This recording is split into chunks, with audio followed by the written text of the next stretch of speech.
Time is not money. समय का खास होना जरूरी नहीं है, खास लोगों के लिए समय होना ये जरूरी है। जिस किसी ने भी ये बात कही है, बड़ी जानदार बात कही है। समय हर किसी के पास होता है, लेकिन उसकी कीमत हर कोई नहीं जानता है। काफी सारे लोगों को आपने ये कहते हुए सुना होगा कि टाइम इज मनी, समय ही सब कुछ है, इसलिए इसे अच्छी तरह से मैनेज करना हम सभी को आना चाहिए। हम सभी की जिंदगी में हर रोज 24 घंटे होते हैं, लेकिन क्या आपने कभी सोचा है कि इतना सारा समय हमारे पास होने पर भी हमें समय की कमी आजकल इतनी ज्यादा क्यों महसूस होती है? जबकि ऐसा नहीं है कि हम समय को मैनेज करना नहीं जानते या नहीं करते हैं। हम हर तरफ से अपने समय को मैनेज करने की कोशिश में लगे रहते हैं, ताकि ज्यादा से ज्यादा समय हम कोई क्रिएटिव या प्रोडक्टिव काम करने के लिए निकाल सकें। हम खुद को मल्टीटास्कर बनाने की कोशिश करने लगते हैं, मतलब कि एक ही समय में एक से ज्यादा काम निपटाने के स्किल डेवलप करते हैं। जैसे सुबह ब्रश करते हुए न्यूज हेडलाइंस पर नजर डालते हैं, शेयर मार्केट के अप्स एंड डाउन्स पर चाय पीते हुए हमारी नजर होती है, नहाते हुए पूरे दिन की प्लानिंग दिमाग में चल रही होती है। पर ऐसा करते हुए एक समय के बाद हम खुद उस समय के जाल में फंस जाते हैं और हमें अपनी लाइफ बड़ी ही मुश्किल लगने लगती है। ऐसा कहा और माना जाता है कि औरतें पुरुषों की तुलना में काफी अच्छी मल्टीटास्कर होती हैं और वो टाइम को मैनेज करना अच्छे तरीके से जानती हैं। वो किचन में नाश्ता बनाते हुए दूध भी साथ ही साथ गर्म कर लेती हैं, मोबाइल पर बात भी कर लेती हैं और अपने पूरे दिन की प्लानिंग भी कर लेती हैं। पर टाइम को मैनेज करने के लिए मल्टीटास्किंग करने के बावजूद भी हर किसी को अपने लिए समय की कमी तो फिर भी महसूस होती ही है। इस बात में कोई शक नहीं है कि हमें पूरे दिन में 24 घंटे मिलते हैं, पर इन 24 घंटों पर हमारा पूरा कंट्रोल नहीं होता है। हम अपने दिन के केवल 58% समय को ही कंट्रोल कर पाते हैं और बाकी बचा 42% हमारे हाथ से फिसलता जाता है और हम उसे देखने के सिवाय कुछ और नहीं कर सकते हैं। किसी ने कहा है कि समय की असली कीमत केवल वो ही इंसान बता सकता है जिसे अपना मनपसंद काम करने के लिए बहुत कम समय मिलता है। जैसे कि अगर आपको ऑडियो बुक सुनने का शौक है और आप इसे चैन से सुनने के लिए रोज रात 1 घंटा ही निकाल पाते हैं, तो आपको अपना वो 1 घंटा बहुत कीमती जान पड़ेगा। समय की कीमत हर इंसान की नजर में अलग अलग होती है। किसी प्रेमी के लिए उसकी प्रेमिका के साथ बिताया समय उसे बहुत कीमती लगता है, तो एक माँ को अपने घर, परिवार और बच्चों के लिए दिया गया अपना समय बहुत कीमती दिखाई पड़ता है। किसी स्टूडेंट के लिए उसका पढ़ाई का समय ज्यादा कीमती होता है, तो बच्चे के लिए खेलने का समय उसकी जिंदगी का सबसे कीमती समय होता है। लेकिन अगर आपसे कोई ये कहे कि समय कीमती नहीं होता है और ना ही टाइम इज मनी होता है, तो आपको हैरानी जरूर होगी, है ना? आज हम जिस किताब के बारे में बातें करने जा रहे हैं, उस किताब के लेखक डेविड कडावी का कुछ ऐसा ही मानना है। वो ऐसा क्यों मानते हैं और टाइम मैनेजमेंट को लेकर कौन सी नई बातें और टेक्निक्स बताते हैं, ये जानने के लिए आइए सुनते हैं mind management not time management किताब की बुक समरी। Time management. लेखक को जब पहली बुक लिखने का कॉन्ट्रैक्ट मिला था तो उनकी हालत बिल्कुल एक प्रेशर कुकर की तरह थी। उन्हें उस बुक के लिए तकरीबन 50,000 शब्द लिखने थे, लेकिन कॉन्ट्रैक्ट साइन करने के बाद काफी दिन बीत जाने के बाद भी वो अपने टाइम को इस तरह से मैनेज नहीं कर पा रहे थे कि वो दिन के 100 शब्द भी लिख सकें। जब हमारे ऊपर किसी काम को पूरा करने के लिए डेडलाइन का प्रेशर होता है, तो ऐसे वक्त में टाइम को मैनेज करना हमारे लिए एक बहुत ही बड़ा टास्क बन जाता है। Mind management not time management किताब के लेखक डेविड की हालत भी पहली बुक लिखते समय कुछ ऐसी ही थी। वो घंटों पेपर पेन लेकर बैठे रहते और पूरे दिन में केवल 15 या 20 मिनट ही कुछ लिख पाते थे। अगर हम किसी काम को समय पर पूरा करने के लिए जी जान लगाकर मेहनत कर रहे और फिर भी हमें अपने उस काम में कोई प्रोग्रेस होती हुई दिखाई नहीं दे रही, तो हमारा फ्रस्ट्रेशन लेवल थर्मामीटर के पारे की तरह बढ़ने लगता है। ऐसा हर किसी की लाइफ में होता है और हर कोई फ्रस्ट्रेशन वाली इस हालत से बाहर निकलना चाहता है। लेखक ने टाइम मैनेजमेंट पर लिखी हुई बहुत सी किताबें पढ़ी, लेकिन उनमें बताई गई टेक्निक्स उनके लिए सक्सेसफुल साबित नहीं हुई, तो उन्होंने इस बारे में एक अलग एंगल से सोचना ही शुरू कर दिया और टाइम को मैनेज करने की प्रॉब्लम से हमेशा के लिए छुटकारा पा लिया। दोस्तों, अगर हम अपने टाइम का ठीक से यूज करते हैं तो हम बहुत कुछ कर सकते हैं। अगर हमारा गोल ज्यादा पैसा कमाना है तो हम वो भी पैसे कमा सकते हैं। पर क्या आप एकदम ठीक तरह से जानते हैं कि आपके पास पूरे दिन में कितना टाइम होता है? आइए इसे एक उदाहरण से समझते हैं। अगर कोई इंसान महीने में 20,000 रुपए कमाता है, तो उसके लिए उसे महीने के तकरीबन 25 दिन रोज 8 घंटे काम करना पड़ता है। इसका मतलब वो इंसान पूरे महीने 200 घंटे काम करता है। तो अगर उसके 1 घंटे की कीमत रुपयों में की जाए तो वो 100 रुपए पर आवर्स निकलती हैं। अब जरा सोचिए, अगर वो इंसान अपने दिन का 1 घंटा भी बर्बाद कर देता हो तो वो अपने 100 रुपए का नुकसान कर लेता है। अगर वो एक दिन काम नहीं करता है तो दिन के 800 रुपए का नुकसान उसे होता है। इसी तरह अगर पूरे साल में रोज 1 घंटा बर्बाद होने का हिसाब लगाया जाए तो रुपयों में उसकी कीमत 36,500 रुपए होती है ना? ये बहुत बड़ी रकम। समय के अनुसार चलने वाले इस रकम के बहुत बड़ी होने के बावजूद इस किताब के लेखक डेविड ये कहते हैं कि समय की कीमत इंसान के काम करने के घंटों के हिसाब से नहीं तय की जा सकती है। हमारी जिंदगी में बहुत से काम ऐसे हैं जिसे पहले इंसान किया करते थे, लेकिन आज उसे मशीनें कर रही हैं। इसी तरह आज जो काम इंसान कर रहा है उसमें से भी कई काम तो ऐसे हैं जिनका ऑटोमेशन हो सकता है और भविष्य में उन कामों को भी करने के लिए इंसान की जरूरत नहीं पड़ेगी। ऑटोमेशन या मशीनों के माध्यम से किए जाने वाले काम की गति बहुत ज्यादा होती है जिसे कोई भी इंसान कभी भी टारगेट नहीं कर सकता है। डेविड के कहने का मतलब यहाँ यह है कि धीरे धीरे दुनिया में इंसानों के माध्यम से किए जाने वाले काम कम होने लगेंगे और वो सभी ऑटोमेशन के जरिए होने लगेंगे। तब इंसान के समय की कीमत कुछ नहीं रह जाएगी और कीमत होगी तो केवल उसके माइंड की। लेकिन यहाँ एक और बात पर गौर किया जाना बहुत जरूरी है कि कुछ कामों का ऑटोमेशन कभी नहीं हो सकता। उनका ऑटोमेशन हो भी गया तो उससे इंसान को प्रोडक्शन स्पीड तो मिल जाएगी, लेकिन क्वालिटी को मेंटेन करने के लिए उसे फिर भी दूसरे इंसानों पर ही डिपेंड रहना होगा। ऐसे कामों की लिस्ट में डेविड ने उन सारे कामों को रखा है जिसे करने के लिए क्रिएटिविटी की जरूरत पड़ती है, क्योंकि क्रिएटिविटी एक ऐसी कीमती चीज है जो केवल इंसान ही दे सकता है, मशीनें कभी नहीं। उदाहरण के लिए अगर देखें तो आजकल किसी भी लैंग्वेज में लिखी गई किताब का अनुवाद ऑनलाइन टूल्स का उपयोग कर अपनी पसंद की लैंग्वेज में किया जा सकता है, लेकिन वो टूल्स उस किताब के शब्दों में छिपे हुए इमोशंस नहीं दे सकता है। और यही कारण है कि अभी आप इंग्लिश में लिखी हुई डेविड कैडावी की इस किताब की हिंदी में लिखी गई समरी कुकू एफएम पर सुन रहे हैं, क्योंकि इसका अनुवाद और इसे आवाज देने के लिए इंसानों की क्रिएटिविटी ही काम आ सकती है। एंटरप्रेन्योर और इन्वेस्टर नवल रविकांत का कहना है कि हमें अपने दिमाग का उपयोग करके पैसा कमाना चाहिए, न कि समय का उपयोग करके। अगर हम केवल प्रोडक्टिविटी को लेकर बात करें तो यहां फ्रेडरिक टेलर की टेलरिज्म थ्योरी को मेंशन करना जरूरी होगा। फ्रेडरिक टेलर एक अमेरिकन मैकेनिकल इंजीनियर थे जिन्होंने बहुत से वर्कर्स के काम करने के तरीकों को समझकर एक प्रयोग किया था। उन्होंने एक स्टॉप वॉच लेकर एक वर्कर को लोहे की पाइप उठाने के लिए कहा और फिर उसका वो काम पूरा हो जाने का टाइम नोट कर दिया। इसके बाद उन्होंने उसी वर्कर को उसी काम को अलग तरीके से करने के लिए कुछ इंस्ट्रक्शन दिए और इस बार उस वर्कर ने पहले के कंपैरिजन में बहुत ही कम समय में अपने काम को पूरा कर लिया था। फ्रेडरिक ने यह प्रयोग 19th सेंचुरी में किया था और इससे पहले किसी भी काम को करने के पीछे लगने वाले समय के बारे में किसी ने भी नहीं सोचा था। वर्कर्स ने तो बिल्कुल भी नहीं, क्योंकि उनको केवल काम पूरा करने से मतलब था। फ्रेडरिक की टेलरिज्म थ्योरी से ही प्रोडक्शन को मेजर करने का तरीका पता चला, जिसे आज प्रोडक्शन यूनिट के नाम से जाना जाता है। आजकल जब भी बात टाइम और किसी काम को लेकर होती है तो हम प्रोडक्शन आवर्स और प्रोडक्शन यूनिट के बारे में पहले सोचते हैं।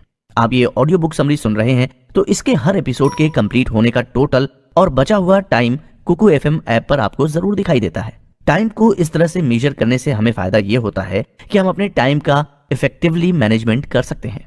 आज दुनिया बड़ी तेजी से आगे बढ़ रही है और यही वजह है कि लोग अपने टाइम को मैनेज करने के लिए एक तीर से दो शिकार वाली बात को अपनी जिंदगी में अपनाने लगे हैं। जैसे कि कोई भी ऑडियो बुक आप घर पर काम करते हुए या ड्राइव करते हुए भी सुन सकते हैं।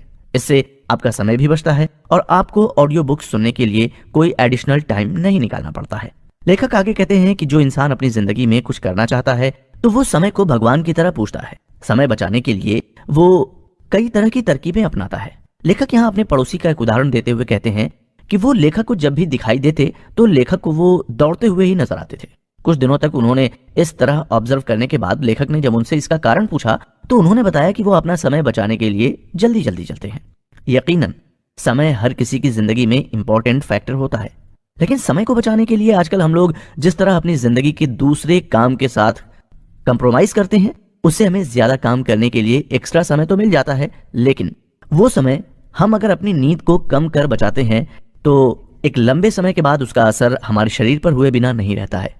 आजकल लोगों में high blood pressure, diabetes, obesity, cancer और ना जाने कौन कौन सी नई नई बीमारियां देख रहे हैं, वो इसी का असर है। इसीलिए टाइम मैनेजमेंट को मैनेज करने के सही तरीकों का हमें पता होना बहुत जरूरी है। अगले एपिसोड में हम जानेंगे कि टाइम को मैनेज करने में लोग कहां गलती कर जाते हैं और हम उन गलतियों से कैसे बच सकते हैं। प्रोडक्टिविटी और टाइम मैनेजमेंट। समय की कमी का होना किसी भी इंसान की जिंदगी का सबसे बड़ा सफेद झूठ है। पूरे दिन में हर किसी के पास नौकरी, खाना पीना, मौज मस्ती करना, शौक और सोने के बाद इतना समय तो जरूर बचता है कि वो इसका उपयोग कुछ नया सीखने या अपनी किसी हॉबी को और ज्यादा डेवलप करने के लिए कर सके। जो लोग अपने समय को लेकर बहुत ही ज्यादा कॉन्शियस होते हैं, उनको समय की कमी होने का दुख कभी नहीं परेशान करता है, क्योंकि वो अपने समय के एक एक सेकंड का सही उपयोग करना जानते हैं। अगर हमारे पास कुछ समय है और हम उसका प्रोडक्टिव उपयोग नहीं कर रहे हैं, तो हम अपने समय का खून कर रहे होते हैं। ये बात सुनने में बड़ी कड़वी है, पर यही सच है। अक्सर जब हमारे पास किसी काम को करने के बाद जो भी समय बचता है, उसे हम फ्री टाइम कहते हैं। कितनी अजीब बात है ना ये। जहां एक और लोग समय को भगवान कहते हैं, समय की तुलना पैसों से की जाती है, वहीं दूसरी तरफ बचे हुए समय को फ्री टाइम कहा जाता है। क्या समय को फ्री कहना सही बात है? क्या हम हमारे पास बचे हुए पैसों को फ्री मनी कहते हैं? नहीं ना। तो समय को फ्री कहकर हम खुद ही अपने समय की इंपॉर्टेंस को खत्म कर देते हैं।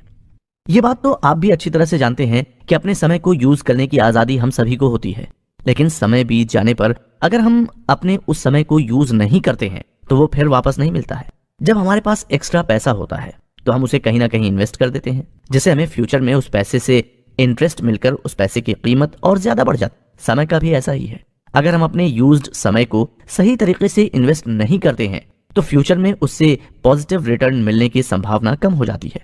इसी बात को आगे बढ़ाते हुए लेखक कहते हैं कि टाइम मैनेजमेंट को लेकर पूरी दुनिया में दो तरह के गलत एजम्पशंस बने हुए हैं। पहला गलत एजम्पशन ये है कि टाइम मैनेजमेंट कमोडिटी की तरह है और हर किसी के पास 1 से 24 घंटे होते हैं।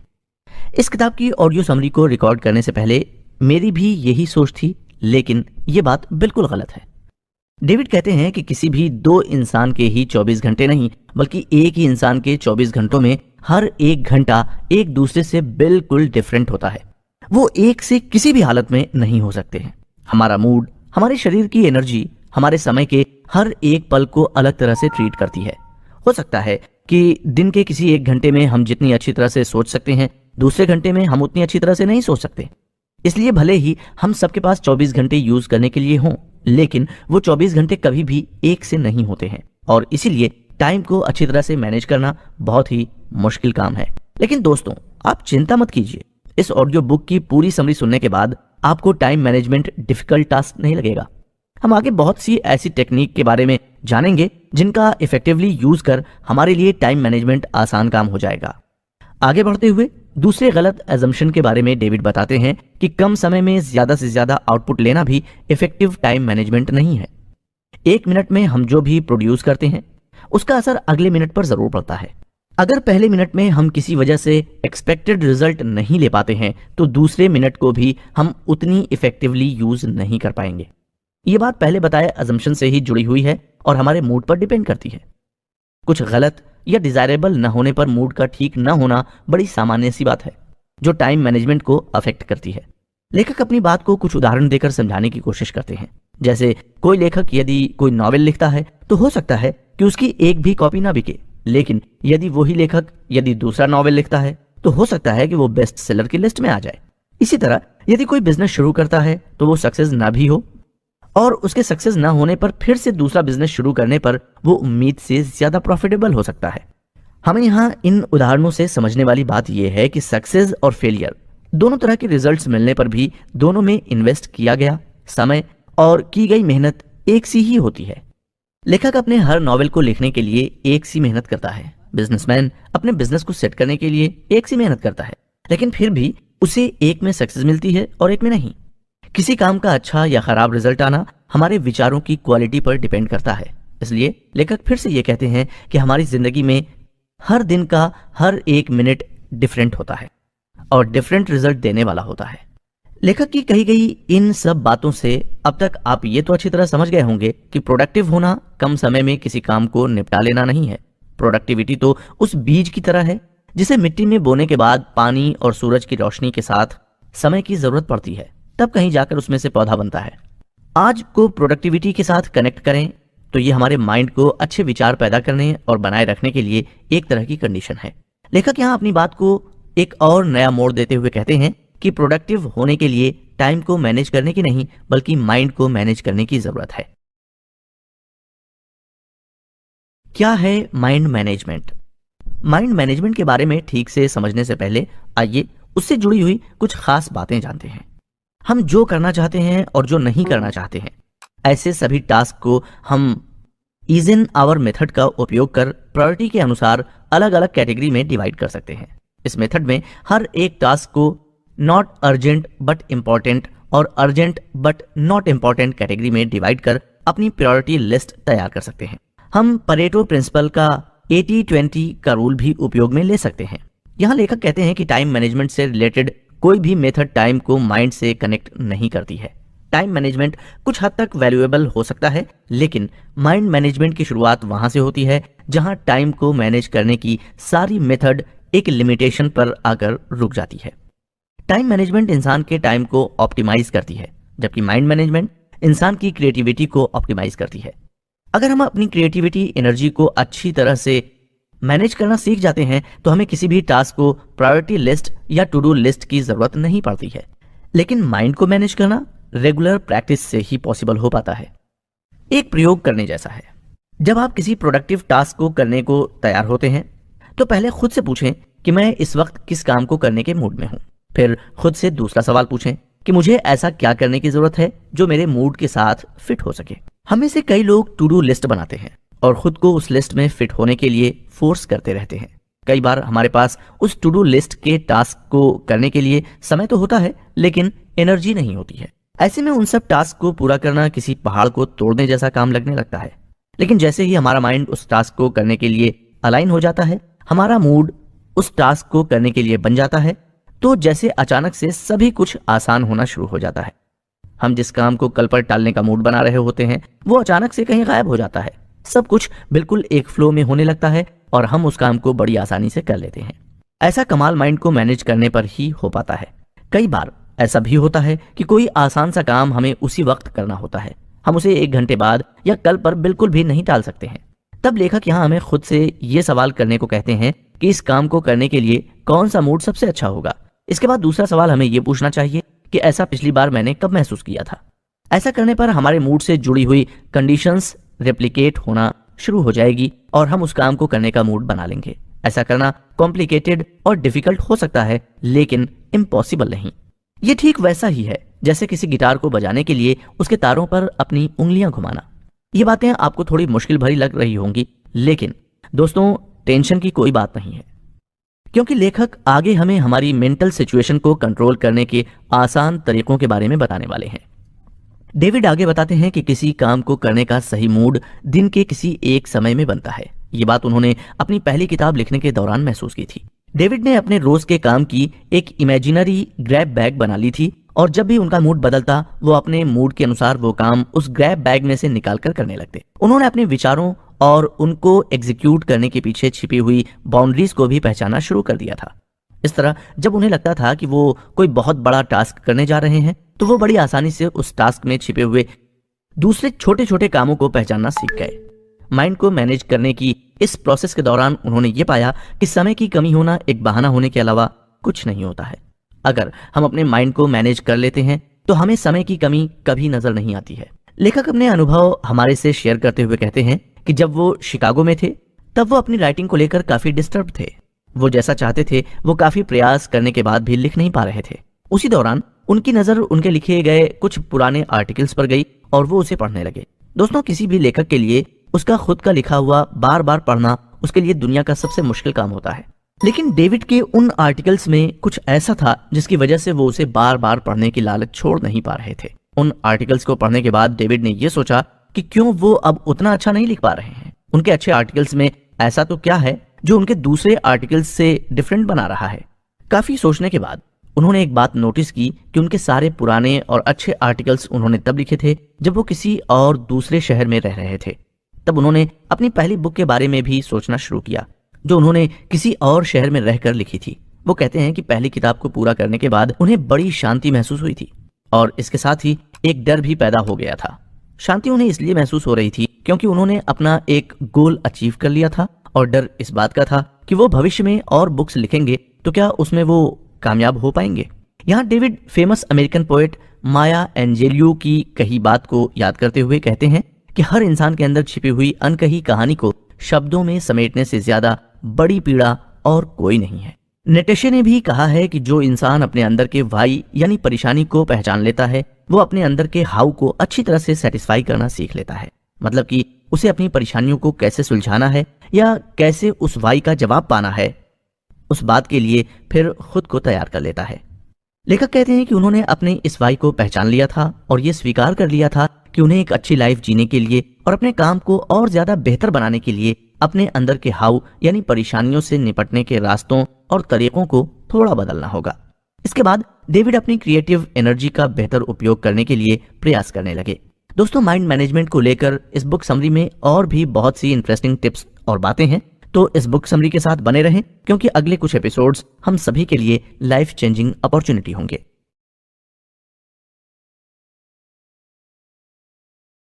सिस्टम और स्वीट स्पॉट।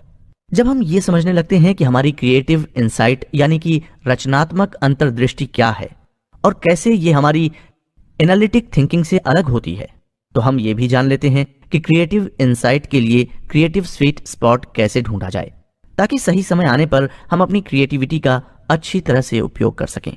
कोई भी क्रिएटिव काम अनप्रेडिक्टेबल होता है क्योंकि ये मोनोटोनस नहीं होता है, हमेशा एक सा नहीं होता है। कोई भी क्रिएटिव वर्क 4 स्टेज से होकर गुजरता है और जब हम उन चारों स्टेज के बारे में अच्छी तरह से जान लेते हैं तो हमारा किसी भी परेशानी का सॉल्यूशन पाने के लिए खुद से लड़ना बंद हो जाता है। इसका मतलब ये नहीं कि हम बीच रास्ते में फंस जाते हैं।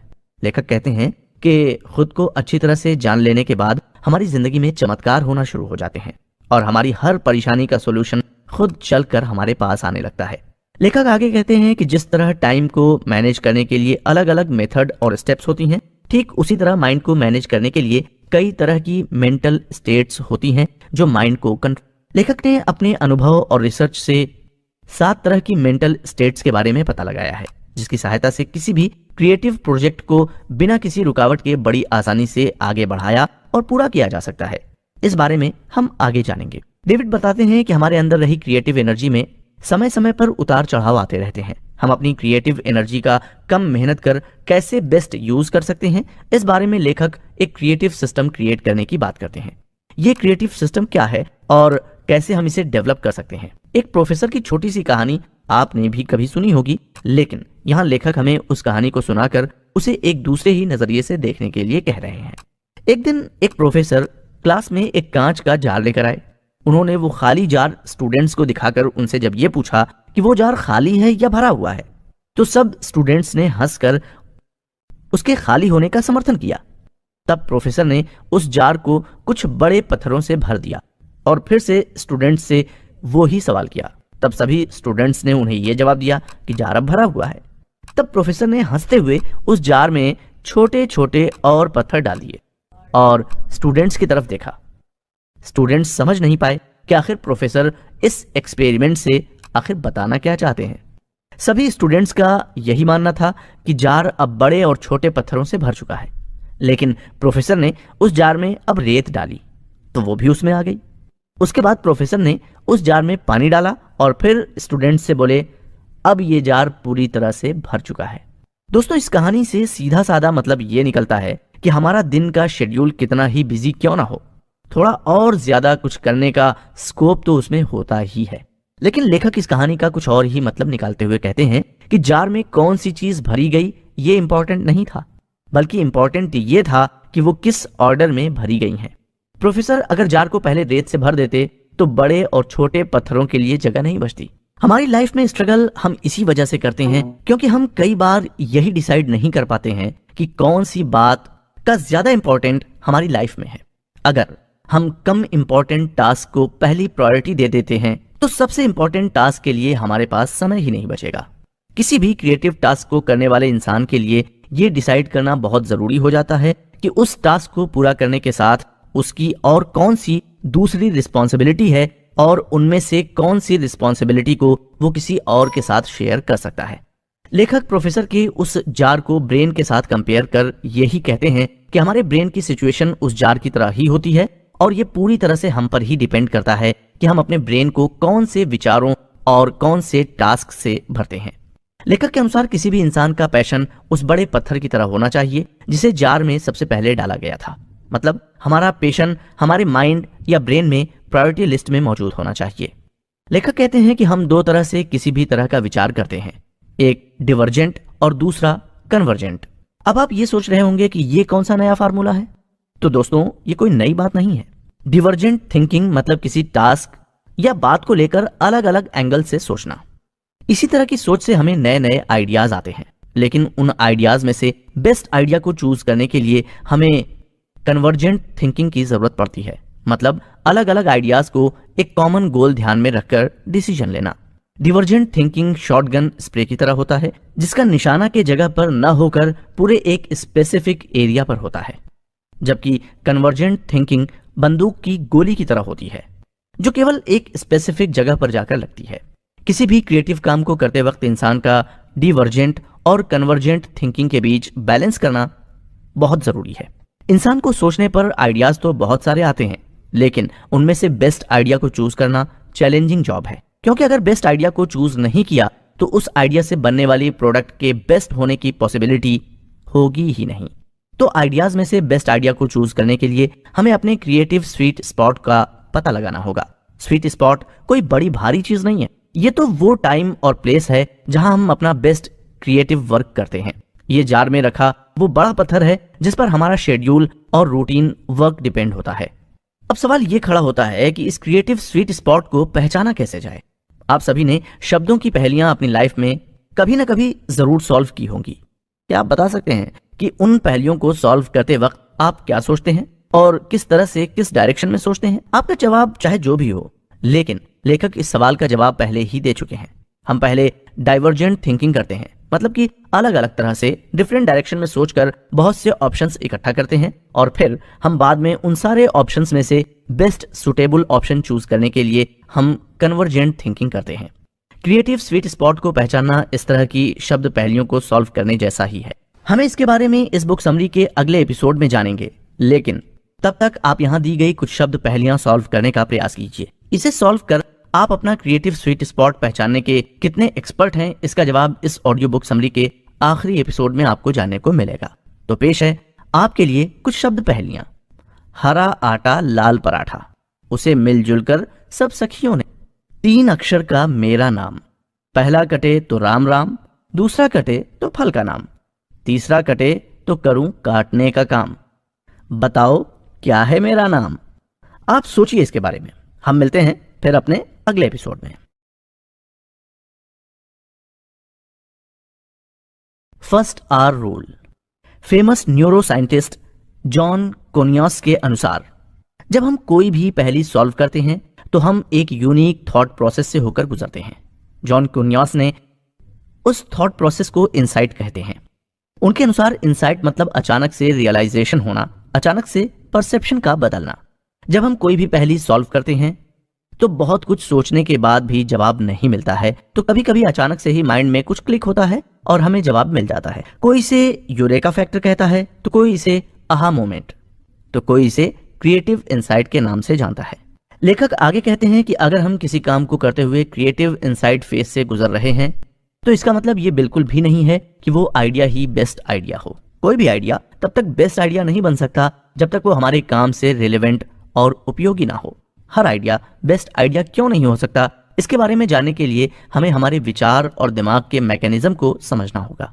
हम हमारे विचार और दिमाग के मैकेनिज्म को दिवाली या क्रिसमस जैसे त्योहारों पर घर पर लगाई जाने वाली छोटे छोटे बल्ब की सीरीज के उदाहरण से अच्छी तरह समझ सकते हैं। बल्ब की सीरीज में लगा हर एक बल्ब छोटे छोटे वायर्स से एक दूसरे से कनेक्टेड होते हैं और जैसे भी उन वायर्स में इलेक्ट्रिसिटी पास होती है तो वो बल्ब रोशनी देने लगते हैं। कई बार ऐसा भी होता है कि लूज कनेक्शन होने पर सीरीज में जुड़ा हुआ बल्ब ठीक से रोशनी नहीं दे पाता है। इसी तरह हमारे विचार के दूसरे से बल्ब की सीरीज की तरह हमारे दिमाग से कनेक्टेड होते हैं। ये कनेक्शन अगर कहीं लूज होता है तो उसका असर हमारे डिसीजन लेने पर भी होता है। हो सकता है कि जो विचार या आइडिया बेस्ट होने की पॉसिबिलिटी रखता है, अगर उसका कनेक्शन लूज हो तो हमारा दिमाग उसे कैच नहीं कर पाएगा और केवल इसी वजह से किसी भी काम को, उसके क्रिएटिव स्वीट स्पॉट को ढूंढ पाना बहुत मुश्किल होता है। इसी बात की आगे बात करते हुए लेखक फिर से यही कहते हैं कि हमारी लाइफ का कोई भी समय एक सा नहीं होता है। जो काम हम बहुत ज्यादा अच्छी तरह दिन के पहले घंटे में कर सकते हैं, हो सकता है कि अगले घंटे में हमें उसी तरह के एफर्ट्स डालने पर वो रिजल्ट न भी मिल पाए। वैसे अगर हम लगातार बिना ब्रेक लिए किसी काम को करते हैं तो उसकी प्रोडक्टिविटी, क्वालिटी और क्रिएटिविटी पर नेगेटिव असर होना पॉसिबल है। इसीलिए किसी भी काम को करने के लिए टाइम का भी इंपॉर्टेंस होता है। और यहाँ ये बात और भी ज्यादा इंपॉर्टेंट हो जाती है कि हम उस समय को अपने कौन से शेड्यूल टाइम से निकालते हैं। अगर हमें ज्यादा काम करने की जरूरत पड़ जाती है तो हमारे समय का वो हिस्सा हमारे किसी और शेड्यूल टाइम से आता है, जैसे कि स्लीपिंग आवर्स या फैमिली टाइम। लेकिन हम समय और एनर्जी के बीच के रिलेशन को समझ नहीं पाते हैं। हमारी शरीर की एनर्जी दिन में कई बार फ्लक्चुएट होती रहती है। ऐसा माना जाता है कि दोपहर को लंच के बाद हमारे शरीर की एनर्जी सबसे कम होती है और उसी वजह से हमारी आंखें नींद से बोझल होने लगती हैं। डेविड कहते हैं कि हर इंसान के एनर्जी लेवल के हिसाब से उसका स्वीट स्पॉट अलग अलग समय पर हो सकता है। किसी को सुबह जल्दी उठकर क्रिएटिव टास्क करना अच्छा लगता है तो कोई देर रात को इसे करना पसंद करता है। यहाँ ये बात जरूरी नहीं होती कि हम कौन सा काम कब कर रहे हैं, जरूरी तो ये होता है कि हमारा स्वीट स्पॉट कौन से समय पर ज्यादा एक्टिव होता है। लेखक अपनी बात को और ज्यादा अच्छी तरह से समझाने के लिए हमारे ब्रेन के एक बहुत ही जरूरी मैकेनिज्म के बारे में बताते हुए कहते हैं कि हमारे ब्रेन का प्रीफ्रंटल कॉर्टेक्स हमारे शरीर का सबसे एडवांस पार्ट है। ये हमारे सिर के आगे के भाग में एक बहुत ही पतली सी लेयर की तरह होता है, जिसकी वजह से इंसान सोच विचार कर सकता है। इसकी मदद से ही हम लॉन्ग टर्म प्लान्स बना सकते हैं और अपने टास्क्स को प्रायोरिटाइज कर पाते हैं। यही हमारे दिमाग का वो हिस्सा है जो हमें फालतू खर्च करने से मना करता है। न्यूरो साइंटिस्ट्स हमारे ब्रेन के इस हिस्से को दिमाग का सीईओ कहते हैं। प्रीफ्रंटल कॉर्टेक्स हमारे दिमाग में विचारों की सीरीज को कंटिन्यू रखता है और उन्हीं विचारों को एग्जीक्यूट कर हम पैसा कमा पाते हैं। हमारे दिमाग में हर मिनट जितने भी विचार आते हैं, हमारे दिमाग का यह हिस्सा उन विचारों के बीच इंटरफियर करता है और डिसीजन लेता है। अगर अब किसी वजह से हमारे दिमाग का यह हिस्सा ठीक से काम नहीं करता है तो हम अपने अच्छे और बेस्ट विचारों को भी एग्जीक्यूट नहीं कर पाते हैं। इसी वजह से लेखक यहाँ हमें हमारे ब्रेन के प्रीफ्रंटल कॉर्टेक्स को एक्टिव रखने के लिए समय समय पर दिमाग की छोटी मोटी एक्सरसाइज करने को कहते हैं, और ऐसा करना किसी भी क्रिएटिव पर्सन के लिए बहुत जरूरी है। लेखक आगे बताते हैं कि हर इंसान का प्रीफ्रंटल कॉर्टेक्स दिन के अलग अलग समय पर एक्टिव होता है, और यही वजह है कि कुछ लोग सुबह जल्दी उठकर क्रिएटिव काम करना पसंद करते हैं तो कुछ लोग देर रात जागकर। क्रिएटिव टास्क करने का समय कोई भी हो, लेकिन उस समय हमारे प्रीफ्रंटल कॉर्टेक्स का एक्टिव होना जरूरी है। और जब ये दोनों बातें एक साथ और एक ही जगह पर होती हैं तो वो ही हमारा स्वीट स्पॉट होता है। तो दोस्तों, स्वीट स्पॉट के बारे में बहुत कुछ जान लेने के बाद अब ये तो आपको ही पता करना होगा कि आपका स्वीट स्पॉट कौन सा है। आइए अब आगे बढ़ते हुए फर्स्ट आवर रूल के बारे में जानते हैं। डेविड ने अपने स्वीट स्पॉट को पहचान लेने के बाद माइंड मैनेजमेंट टेक्निक के बारे में अपने एक्सपेरिमेंट और रिसर्च को जारी रखा और फर्स्ट आवर रूल के बारे में जाना। वो इसके बारे में बताते हुए कहते हैं कि हमें अपनी जिंदगी का सबसे जरूरी क्रिएटिव काम दिन के पहले घंटे में करना चाहिए। लेकिन क्यों? इसे बाद में दिन के किसी भी समय किया तो क्या फर्क पड़ सकता है? हमारे दिन का पहला घंटा क्यों इतना जरूरी होता है? लेखक यहाँ एक उदाहरण देते हुए कहते हैं कि जो लोग फ्रिक्वेंटली ट्रैवल करते हैं वो सुबह की पहली फ्लाइट से जाना पसंद करते हैं, क्योंकि पहली फ्लाइट के कैंसिल होने के चांसेस बहुत कम होते हैं। ये चांसेस कम इसलिए होते हैं क्योंकि दिन की शुरुआत में कुछ गलत होने की पॉसिबिलिटी कम होती है। रात को डिले हुई फ्लाइट्स आ चुकी होती हैं, क्रू मेंबर्स रेस्ट ले चुके होते हैं। अगर किसी प्लेन में कोई मैकेनिकल प्रॉब्लम रही होगी तो वो भी रात भर में सॉल्व हो चुकी होगी। कहने का मतलब ये है कि सुबह सुबह किसी भी शहर का एयरपोर्ट रात के बाद फ्रेश स्टार्ट कर रहा होता है। एक और उदाहरण देखते हैं। सुबह किसी पौधे के फूल को खिलते हुए आपने देखा ही होगा। सुबह सुबह वो कितना ताजा और प्यारा नजर आता है, लेकिन क्या उसकी वही ताजगी और प्यारापन दोपहर या शाम तक बना रहता है? जवाब ना ही होगा, क्योंकि दिन भर की धूप और गर्मी सहन कर वो फूल अपनी एनर्जी खो चुका होगा और मुरझाने की सिचुएशन में होगा। दोस्तों, हमारी जिंदगी भी कुछ इसी तरह की है। हम अपने दिन की शुरुआत किसी अच्छे इंटेंशन से ही करते हैं, लेकिन एक बार हुआ डिले दूसरे कामों को अफेक्ट करता है। अगर हम अपना सबसे जरूरी काम दिन की शुरुआत में कर लेते हैं तो उस वक्त उसके बिगड़ने या हमारे किसी वजह से डिस्टर्ब होने की पॉसिबिलिटी ना के बराबर होती है। इसलिए लेखक फर्स्ट आवर रूल को हमें अपनाने को कहते हैं। किसी काम की कामयाबी का जोश हमें दिन भर एनर्जी देता रहता है, और जब हम अपने दिन का सबसे जरूरी काम दिन के पहले घंटे में कामयाबी से कर लेते हैं तो हम अच्छा महसूस करते हैं। इसी से हमें एनर्जी मिलती है जो पूरे दिन बनी रहती है। इसी के साथ फर्स्ट आवर रूल हमें अपने दिमाग को फोकस करने में हेल्प करता है, क्योंकि उस फर्स्ट आवर में हमें केवल इंपॉर्टेंट टास्क करना होता है, जिसे करते हुए मोबाइल, ईमेल्स, न्यूज़पेपर, किसी को भी हमारे रास्ते में आना मना होता है। इस रूल को आदत बनाना शुरू में मुश्किल लग सकता है, लेकिन जिस काम को करने के लिए हम बार बार अपने दिमाग को ट्रेन करते रहते हैं, वो फिर बड़ी जल्दी ही हमारी आदत में शामिल हो जाता है। आप सुन रहे हैं डेविड कैवेडी की लिखी किताब mind management not time management की Hindi audio book summary. Clock time और इवेंट टाइम। दोस्तों, पिछले एपिसोड में हमने फर्स्ट आवर रूल के बारे में जाना, लेकिन यह जरूरी नहीं कि रूल हर इंसान अपनी लाइफ में कामयाबी से इंप्लीमेंट कर सके। पिछले कुछ एपिसोड में हमने ये भी जाना कि कुछ लोग सुबह की जगह रात को ज्यादा क्रिएटिव होते हैं। ऐसी सिचुएशन में ऐसे लोगों का फर्स्ट आवर रूल को अपनी लाइफ में इंप्लीमेंट करना थोड़ा ज्यादा मुश्किल हो सकता है। अब सवाल यहाँ ये खड़ा होता है कि रात का वक्त, जो कि सोने का समय होता है, उस वक्त कोई कैसे ज्यादा क्रिएटिव हो सकता है। रात को नींद ना आने पर भी हम कुछ ना करने के मूड में होते हैं। हम ये पहले ही जान चुके हैं कि किसी भी क्रिएटिव काम को करने के लिए डाइवर्जेंट और कन्वर्जेंट थिंकिंग दोनों का ही होना बहुत जरूरी होता है। हमारे कुछ न करने के मूड में यूजुअली हम डाइवर्जेंट थिंकिंग करते हैं और हायर एनर्जी होने की सिचुएशन में हम कन्वर्जेंट थिंकिंग करते हैं। जो लोग अपनी एनर्जी को दिन के अंत तक मेंटेन करने में सफल हो जाते हैं, वो लोग रात के वक्त भी अपनी क्रिएटिविटी को मेंटेन कर सकते हैं। हमें एक बात हमेशा याद रखने की जरूरत है कि जो काम पहली बार में नहीं हो पाता है, उसका मतलब ये नहीं होता है कि वो काम हमसे कभी नहीं हो पाएगा। अगली बार फिर से करने से उस काम में हमारे सफल होने की संभावना कुछ ज्यादा बढ़ जाती है। आगे बढ़ने से पहले लेखक हमें लाइफ का एक और इम्पोर्टेंट कॉन्सेप्ट बता रहे हैं। क्या आपने क्लॉक टाइम और इवेंट टाइम के बारे में सुना है? नहीं भी सुना है तो डेविड इसके बारे में बताते हुए कहते हैं कि दुनिया में कुछ लोग क्लॉक टाइम को फॉलो करते हैं और कुछ लोग इवेंट टाइम को। क्लॉक टाइम का मतलब है सब कुछ घड़ी की सुइयों के अनुसार करना, जैसे 9 बजे ऑफिस जाना, 10 बजे मीटिंग अटेंड करना, 12 बजे लंच लेना। लेकिन जो लोग इवेंट टाइम को फॉलो करते हैं, उनको क्लॉक टाइम की परवाह नहीं होती है। उनकी सारी एक्टिविटीज इवेंट पर आधारित होती है, जैसे कि मीटिंग करने के जब कोई एजेंडा हो तब मीटिंग करना, भूख लगने पर ही खाना खाना। अगर हम आज से कुछ साल पीछे जाकर पहले के लोगों की लाइफस्टाइल के बारे में जानने की कोशिश करें, तो हम ये पाएंगे कि उनकी लाइफ की सारी एक्टिविटीज इवेंट पर ही आधारित होती थी। पहले के लोग सूरज उगने से पहले खेतों में काम करने चले जाते थे। जब सूरज आसमान के बीचों बीच नजर आने लगता था, तो उस वक्त वो दोपहर का खाना खा लेते थे। हम अब जो कुछ भी माइंड मैनेजमेंट को लेकर जानेंगे, उनमें क्लॉक टाइम और इवेंट टाइम की बात भी होगी, इसलिए इस बारे में हमारा ये जानना बहुत जरूरी था। आइए अब थोड़ा और आगे बढ़ते हैं। इस बुक समरी की शुरुआत में हमने फ्रेडरिक टेलर की टेलरिज्म मेथड के बारे में जाना था, जो कि किसी भी इंसान की प्रोडक्टिविटी को टाइम से मेजर करती है। इंसान की लाइफ में जो भी काम टाइम के मेजरमेंट के अनुसार होते हैं, वो सब क्लॉक टाइम पर डिपेंड होते हैं। जो भी काम क्लॉक टाइम पर डिपेंड होते हैं, उसे करने के लिए हर इंसान के ऊपर बहुत ज्यादा प्रेशर होता है। आजकल की ज्यादातर जॉब्स टाइम क्लॉक पर ही डिपेंड है और उसी आधार पर ज्यादातर काम होते हैं। यही वजह है कि आजकल की जॉब्स में लोगों को ज्यादा टेंशन और डर होता है। लेखक कहते हैं कि कोई भी क्रिएटिव टास्क क्लॉक टाइम में फिट होकर नहीं किया जा सकता है। उसे करने के लिए इंसान का इवेंट टाइम फॉलो करना बहुत जरूरी है। अब ये क्यों जरूरी है, इसका जवाब डेविड हमें पिछले कुछ एपिसोड में बातें करते हुए दे चुके हैं, लेकिन फिर भी हम उस पर एक नजर डाल लेते हैं। पिछले कुछ एपिसोड में आपने क्रिएटिव इंसाइट के बारे में सुना था, जो अचानक से ही हमारे दिमाग में एक जानदार विचार के आने से होती है। क्रिएटिव टास्क जबरदस्ती से नहीं किए जा सकते और ना ही करवाए जा सकते हैं।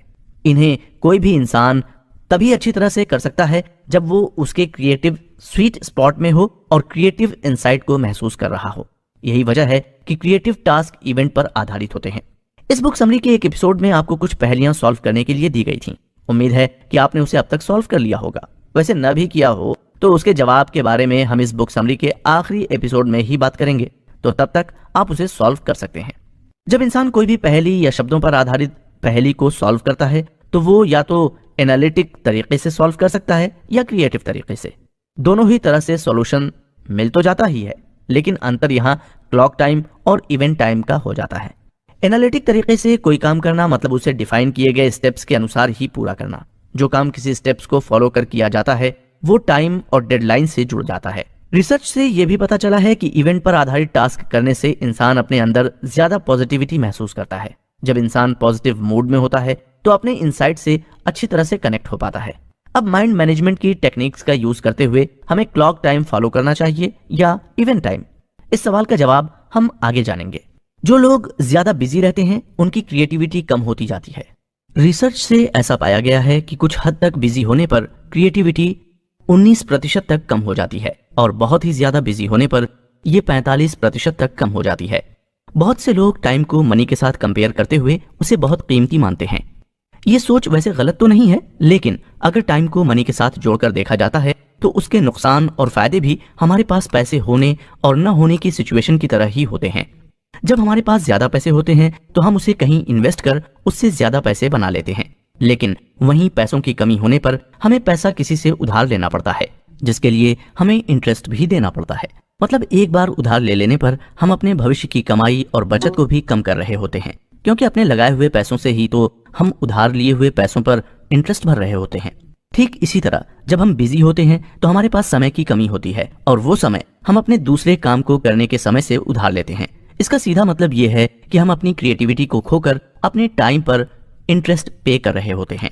कम बिजी होने पर 19% और ज्यादा बिजी होने पर 45% इंटरेस्ट है ना। ये बहुत ही ज्यादा घाटे का सौदा। हमारे एक दिन बिजी होने पर हमारी क्रिएटिविटी पर उसी दिन असर नहीं पड़ता है, बल्कि उसका असर हमारे अगले दिन की क्रिएटिविटी पर भी पड़ता है। जब ऐसा होना लगातार होता जाता है, मतलब कि हम अपने 24 घंटों में से किसी और काम को करने के लिए डिसाइड किए गए समय से थोड़ा सा समय उधार रोज लेने लगते हैं, तो हमारी लाइफ इम्बैलेंस होने लगती है। ज्यादातर किस्सों में वो वक्त हम अपने नींद के घंटे कम कर ले लेते हैं। नींद ठीक से न होने पर या जरूरत के अनुसार पूरी न होने पर वो हमारे क्रिएटिव इनसाइट को नेगेटिव रूप से प्रभावित करती है। इस तरह की सिचुएशन से बचने के लिए हमें जरूरत के अनुसार क्लॉक टाइम और इवेंट टाइम में से किसी एक को चुनना पड़ता है। कब कौन सा टाइम चुना जाए ये हर इंसान की लाइफ की सिचुएशन पर डिपेंड होता है। वैसे सभी काम क्लॉक टाइम पर नहीं किए जा सकते और ना ही सारे काम इवेंट टाइम पर किए जा सकते हैं। यहाँ ये ध्यान देने लायक है कि किसी भी क्रिएटिव काम को करने के लिए हमें डाइवर्जेंट और कन्वर्जेंट दोनों ही तरह की थिंकिंग की जरूरत पड़ती है। इवेंट टाइम हमें डाइवर्जेंट थिंकिंग के लिए स्पेस देता है और क्लॉक टाइम हमारे माइंड को कन्वर्जेंट थिंकिंग के लिए सेट करता है। क्लॉक टाइम हमें किसी भी काम के लिए कुशल बनाता है और इवेंट टाइम हमें प्रभावी बनाता है। समय के बारे में आज तक जो भी थ्योरी दी गई हैं वो सब अपनी जगह सही हो सकती हैं, लेकिन समय को लेकर मजेदार बात तो ये है कि सदियों पहले समय को मेजर करने के लिए कोई मेथड नहीं था। तब भी लोगों के काम होते थे और अगर देखा जाए तो समय को 24 घंटों की टाइम लिमिट में इंसानों ने ही बांधा है। नेचर के हिसाब से अगर देखें तो हर सीजन में दिन और रात के घंटे अलग अलग होते हैं। गर्मियों में दिन रात की तुलना में बड़े होते हैं तो सर्दियों में रात दिन की तुलना में बड़ी होती है। इसी तरह समय के कैलकुलेशन को परफेक्ट बनाने के लिए हर चौथे साल लीप ईयर रखा जाता है। तो समय का ये कैलकुलेशन कॉम्प्लेक्स है जो किसी भी क्रिएटिव टास्क को पूरा करने के लिए सही नहीं है।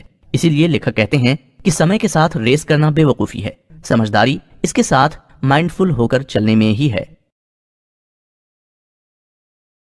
क्रिएटिविटी की 4 स्टेजेस।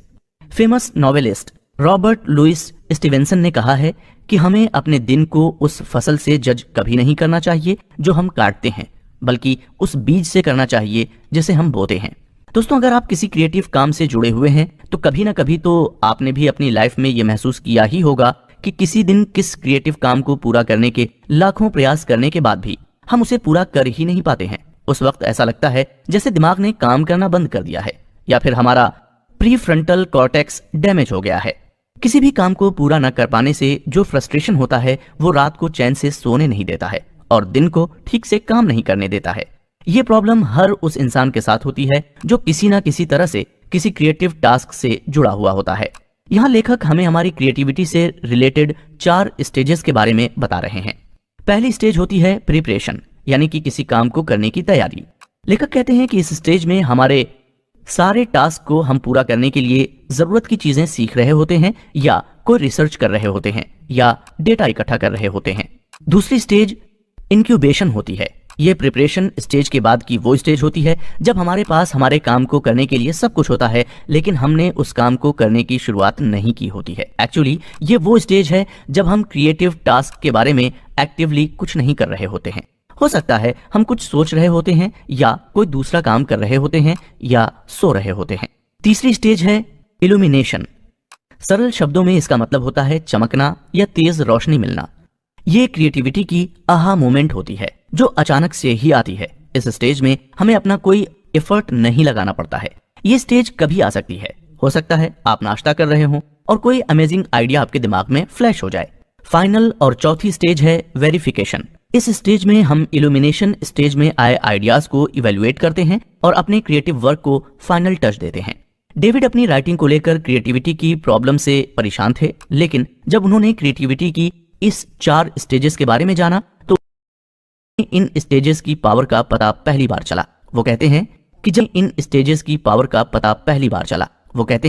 कि जब वे कुछ लिख नहीं पा रहे थे तो वो रिसर्च कर लिखने के लिए आइडियाज ढूंढ रहे थे। वो उनकी प्रिपरेशन स्टेज थी, रात की नींद उनकी इंक्यूबेशन स्टेज थी और उनके सुबह के राइटिंग सेशन इल्यूमिनेशन स्टेज थे। फाइनली जब वो अपनी राइटिंग को एडिट कर रहे थे तो वो उनकी क्रिएटिविटी की वेरिफिकेशन स्टेज थी। दोस्तों, क्रिएटिविटी की ये चारों स्टेज इंसान की जिंदगी में 4 दिन में ही नहीं आती। कई बार पहली स्टेज से चौथी स्टेज और आखिरी स्टेज तक पहुंचने में सालों लग जाते हैं। ऑथर का ये मानना है कि हमें अपनी क्रिएटिविटी को लेकर कॉन्शियस होना चाहिए, लेकिन उसे लेकर खड़ी हो रही प्रॉब्लम्स को एक साथ सॉल्व करने में जल्दबाजी नहीं करना चाहिए। जब हम एक से ज्यादा प्रॉब्लम्स के बारे में एक ही समय में सोचते हैं और उनको एक साथ सॉल्व करने की ट्राई करते हैं तो हम खुद अपने माइंड को लिमिट कर देते हैं। ऐसा करने से हम किसी भी प्रॉब्लम का सॉल्यूशन ठीक से नहीं ला पाते हैं और फिर फ्रस्ट्रेट हो जाते हैं। हमारा दिमाग बहुत शार्प होता है, लेकिन किसी काम के बारे में सोचने की उसकी भी कुछ लिमिटेशंस होती हैं। हमारा दिमाग 2 पार्ट्स में डिवाइड होता है, एक वो जो लॉन्ग टर्म मेमोरी को स्टोर करता है और दूसरा वो जो शॉर्ट टर्म मेमोरी को स्टोर करता है। लॉन्ग टर्म मेमोरी को स्टोर करने वाला पार्ट हमारी जिंदगी के बहुत से पुराने इंसिडेंट्स को स्टोर कर रखता है, इसलिए हमें बड़े हो जाने पर भी अपने चाइल्डहुड की कुछ बातें याद रहती हैं। लेकिन शॉर्ट टर्म मेमोरी वाला पार्ट ज्यादा स्ट्रांग नहीं होता है, क्योंकि वो किसी भी बात या इंसिडेंट को एक लंबे समय तक स्टोर कर नहीं रख सकता है और छोटी छोटी बातों को ही हमारे दिमाग का ये पार्ट स्टोर कर पाता है। इसका सबसे अच्छा उदाहरण क्रेडिट कार्ड का नंबर है, जो 4 या 5 अलग डिजिट्स में डिवाइड होता है ताकि हमारे दिमाग का शॉर्ट टर्म मेमोरी वाला पार्ट उसे काम होने तक याद रख सके। हमारे दिमाग शॉर्ट टर्म मेमोरी वाले इस पार्ट को वर्किंग मेमोरी भी कहा जाता है, क्योंकि ये उसी इंफॉर्मेशन को शॉर्ट टर्म के लिए स्टोर कर पाता है जिस पर हम अपने काम के वक्त सोच रहे होते हैं।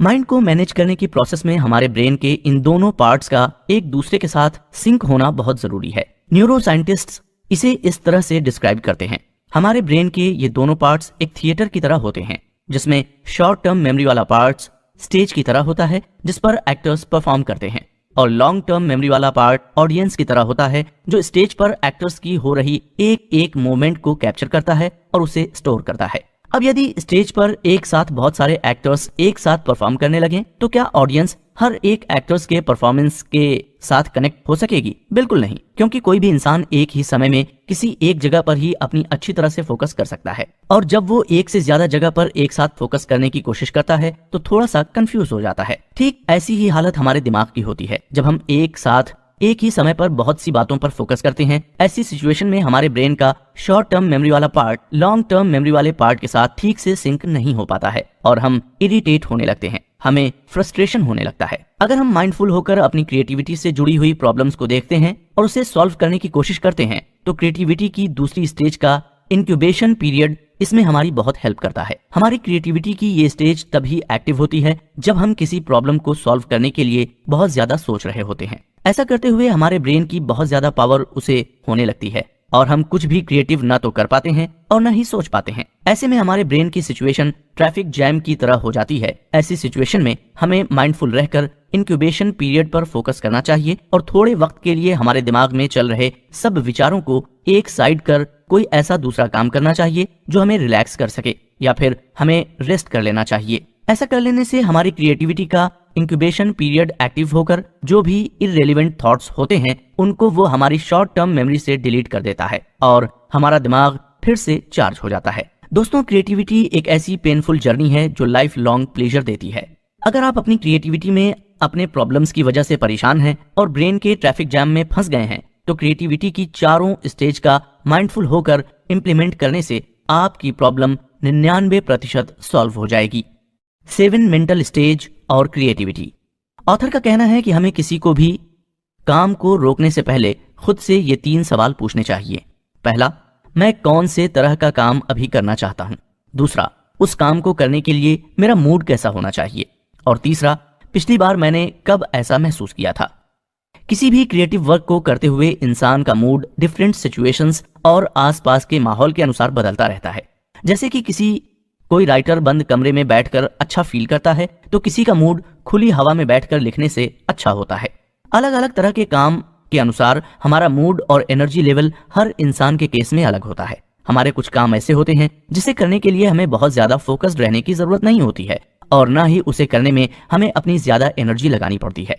ऑथर इस तरह के काम को शैलो वर्क यानी कि जो ज्यादा गहरा ना हो, ज्यादा झंझट वाला काम ना हो। इसी तरह जिस काम को करने के लिए हमें ज्यादा फोकस्ड रहने की जरूरत पड़ती है और उसे करने में हमारी बहुत सी एनर्जी भी लग जाती है, उसे ऑथर डीप वर्क कहते हैं। हमारा मूड दोनों ही तरह के कामों को करते हुए एक सा नहीं रहता है और अपनी इसी बात को आगे बढ़ाते हुए ऑथर क्रिएटिविटी को लेकर हमारे दिमाग की 7 मेंटल स्टेट के बारे में बात करते हैं। आइए जानते हैं कि क्या है वो 7 मेंटल स्टेट। हमारी लाइफ में बहुत से काम करने की बहुत बड़ी लिस्ट होती है। उनमें से हमें कब कौन सा काम करना है ये हम ही डिसाइड करते हैं। किसी भी काम को पहले करने को डिसाइड करने की जो ये प्रोसेस होती है वो भी पहली मेंटल स्टेट होती है। जी हाँ, बिल्कुल ठीक पहचाना आपने। इसे प्रायोरिटाइज मेंटल स्टेट कहा जाता है, जहां हम ये निश्चित करते हैं कि आज अभी हमें कौन सा काम पहले करने की जरूरत है, कौन सा काम हमारे इंपॉर्टेंट और अर्जेंट है और कौन सा नहीं। एक बार प्रायोरिटी डिसाइड कर लेने के बाद हम उसे करने के लिए क्यूरियस होते हैं। अपनी क्यूरियोसिटी की वजह से हम उस काम को अच्छी तरह से पूरा करने के लिए बहुत सी चीजें एक्सप्लोर करते हैं और उस पर रिसर्च भी करते हैं। ऑथर इसे सेकंड और थर्ड मेंटल स्टेट कहते हैं, जिसे उन्होंने explore and research mental state कहा है। अगली मेंटल स्टेट होती है जिसे जनरेट मेंटल स्टेट कहा जाता है। इस स्टेट में हमने जो भी तैयारी priority explore and research state में की होती है उसे एग्जीक्यूट करते हैं। मतलब कि इस स्टेट तक हमारे काम की आउटलाइन तैयार होने के साथ साथ उसका एक रफ ड्राफ्ट भी तैयार हो जाता है, जिसे हमें अब केवल पॉलिश करने की जरूरत होती है। यहाँ ऑथर एक उदाहरण देते हुए कहते हैं कि जब वो कोई आर्टिकल या बुक लिखने का काम शुरू करते हैं तो पहले वो ये डिसाइड करते हैं कि आखिर उन्हें लिखना क्या है। तब ऑथर पहली मेंटल स्टेट में होते हैं। एक बार लिखने के लिए सब्जेक्ट या टॉपिक डिसाइड कर लेने के बाद वो उस पर रिसर्च करते हैं और अपने नॉलेज को और ज्यादा एक्सप्लोर करते हैं। यहाँ वो अपनी दूसरी और तीसरी मेंटल स्टेट में होते हैं। ये सब कर लेने के बाद जब वो उस आर्टिकल या बुक का ड्राफ्ट तैयार कर लेते हैं तो वो उनकी जनरेट मेंटल स्टेट होती है। इसके बाद लिखी हुई ड्राफ्ट कॉपी को एडिट कर उसे फाइनल करने की जो प्रोसेस होती है वो पॉलिश मेंटल स्टेट में होती है। दोस्तों, ऑथर के इस उदाहरण से आपको बताई हुई 5 मेंटल स्टेट के बारे में अच्छी तरह से पता तो चल ही गया होगा, लेकिन ऑथर आगे कहते हैं कि बची हुई 2 मेंटल स्टेट के बिना इन 5 मेंटल स्टेट का हो पाना पॉसिबल नहीं है। हमें हमारे क्रिएटिव काम को करने के साथ और भी बहुत से काम करना जरूरी होते हैं, जैसे कि हर महीने के पेंडिंग बिल्स भरना, फैमिली की जरूरतों को पूरा करना, घर को साफ रखना और भी बहुत से ऐसे काम हो सकते हैं जो हम रोज या वीक में एक बार या महीने के आखिरी में करते हैं। इन काम को करने के लिए जो मेंटल स्टेट होती है उसे ऑथर ने एडमिनिस्ट्रेटिव मेंटल स्टेट कहा है। सीधी सी बात है, अगर आप एक ऑथर हैं और सारा दिन केवल लिखने में ही बिता देते हैं, या अगर आप एक म्यूजिशियन हैं और अपना सारा दिन केवल म्यूजिक को ही देते हैं और अपनी लाइफ के एडमिनिस्ट्रेटिव टास्क्स को ठीक से नहीं करते हैं तो लाइफ इम्बैलेंस ही हो जाती है। इसलिए ऑथर ने इस काम को करने के लिए एडमिनिस्ट्रेटिव मेंटल स्टेट को सबसे जरूरी स्टेट बताया है। लेकिन इससे भी ज्यादा जरूरी मेंटल स्टेट है रिचार्ज मेंटल स्टेट। रिचार्ज मतलब अपनी थकान और बोरियत को दूर कर फिर से उस काम को करने की एनर्जी हासिल कर लेना। इस मेंटल स्टेट में हम या तो सो रहे होते हैं या फैमिली के साथ वैल्यूएबल टाइम बिता रहे होते हैं या फिर अपनी पसंद की मूवी देख रहे होते हैं। यह भी हो सकता है कि हम वेकेशन पर कहीं घूमने भी गए हों। जैसे कि मोबाइल की बैटरी के डाउन होने पर उसे रिचार्ज करना जरूरी होता है, उसी तरह हमारा रिचार्ज होना भी उतना ही जरूरी है। एक बार जब हम अपने दिमाग की इन 7 मेंटल स्टेट्स को अच्छी तरह से मैनेज करना सीख जाते हैं तो पिछले कुछ एपिसोड में बताई गई क्रिएटिविटी की 4 स्टेजेस को मेंटेन करना हमारे लिए बहुत ही आसान हो जाता है। दोस्तों, हो सकता है कि 7 मेंटल स्टेट्स के बारे में अब तक सुनी गई बातें आपको थोड़ी सी मुश्किल और कंफ्यूजिंग लगें, लेकिन क्योंकि ये सारी स्टेजेस एक दूसरे से इस तरह जुड़ी हुई होती हैं कि सबके बीच एक क्लियर डिफरेंस क्रिएट कर पाना मुश्किल ही होता है। ऑथर के अनुसार जैसे जैसे हम माइंडफुल होकर अपने काम के दौरान इन स्टेजेस को भी ध्यान में रखना शुरू कर देते हैं तो बाय एक्सपीरियंस से हमें इन सभी स्टेजेस के बीच डिफरेंस करना समझ आने लगता है। अगर हम किसी गलत मेंटल स्टेज में रहकर कोई काम कर रहे हैं तो उसके सक्सेस होने के चांसेस कम हो जाते हैं। ऐसा होने की पॉसिबिलिटी तब और ज्यादा बढ़ जाती है जब हमारे पास कोई क्लियर विजन नहीं होता है। सही मेंटल स्टेट में किसी भी काम को करने की प्रोडक्टिविटी बढ़ जाती है। दोस्तों, अभी तक हमें क्रिएटिविटी से रिलेटेड बहुत सी ऐसी बातें सुनी जिसके बारे में हमें पता ही नहीं था, और अगर पता था भी तो हम ये नहीं पता था कि उसे और अच्छी तरह से कैसे अपनी लाइफ में इंप्लीमेंट किया जा सकता है। ऑथर आगे और इस बारे में बताते हुए कहते हैं कि क्रिएटिव थिंकिंग और किसी भी क्रिएटिव टास्क पर हमारे आसपास के माहौल का असर जरूर होता है। ऑथर बताते हैं कि हर इंसान के पास उसका एक क्रिएटिव स्पेस होता है और ये हर किसी का ये क्रिएटिव स्पेस उसकी क्रिएटिविटी को बहुत ज्यादा अफेक्ट करता है। ऑथर क्रिएटिव स्पेस को लेकर आगे जो कॉन्सेप्ट बताने जा रहे हैं वो समझने के लिए थोड़ा सा कंफ्यूजिंग जरूर है, लेकिन उससे हमारी क्रिएटिविटी पर बहुत ही गहरा असर पड़ता है। हम उन सभी बातों को यहाँ बड़े ही आसान शब्दों में कोशिश करेंगे। जब हम किसी इंसिडेंट या किसी थॉट के बारे में जितना गहराई और दूर से देखते या सोचते हैं, हमारे थॉट्स उतने ही गहरे होते जाते हैं और हमारा माइंडसेट एक बहुत बड़े लेवल पर काम करने और सोचने के लिए तैयार हो जाता है। ऑथर इस कॉन्सेप्ट को कंस्ट्रुअल लेवल थ्योरी के नाम से जानते हैं। इसी तरह जब हम अपने आसपास के माहौल को अच्छी तरह से देख सकते हैं और उसे ऑब्जर्व कर सकते हैं तो हमारे लिए एक कंफर्ट एटमॉस्फेयर क्रिएट कर लेना कोई मुश्किल काम नहीं होता है। उदाहरण के लिए हम सभी ऐसे घर या ऐसी जगह में रहना पसंद करते हैं जहां हम खुद को सेफ महसूस कर सकें। ठीक यही बात हमारी क्रिएटिविटी पर भी बिल्कुल फिट बैठती है। ये तो आपने भी अनुभव किया ही होगा कि किसी भी क्रिएटिव काम को करने के लिए जब तक हमें उसके अनुकूल माहौल नहीं मिलता है या हम वैसा माहौल जब तक क्रिएट नहीं कर लेते हैं तब तक हमारे लिए उस क्रिएटिव काम को पूरा कर पाना बहुत ज्यादा मुश्किल होता है। ऑथर इस कॉन्सेप्ट को प्रोस्पेक्ट रिफ्यूज थ्योरी के नाम से जानते हैं। सही मेंटल स्टेट में उसके अनुकूल काम करने के लिए हमें उसके अनुसार कंफर्टेबल माहौल बनाना इसीलिए जरूरी हो जाता है। ऑथर बताते हैं कि हमें अपनी क्रिएटिविटी को एक्सप्लोर करने के लिए खुले वातावरण की तलाश करना चाहिए। अगर आप ऑथर हैं या म्यूजिशियन हैं या किसी भी क्रिएटिव काम से जुड़े हुए हैं तो आपने कभी ना कभी ये अनुभव तो जरूर किया होगा कि किसी नदी का किनारा, ठंडी हवा या पेड़ पौधों के बीच रहने पर आप ज्यादा क्रिएटिव हो जाते हैं।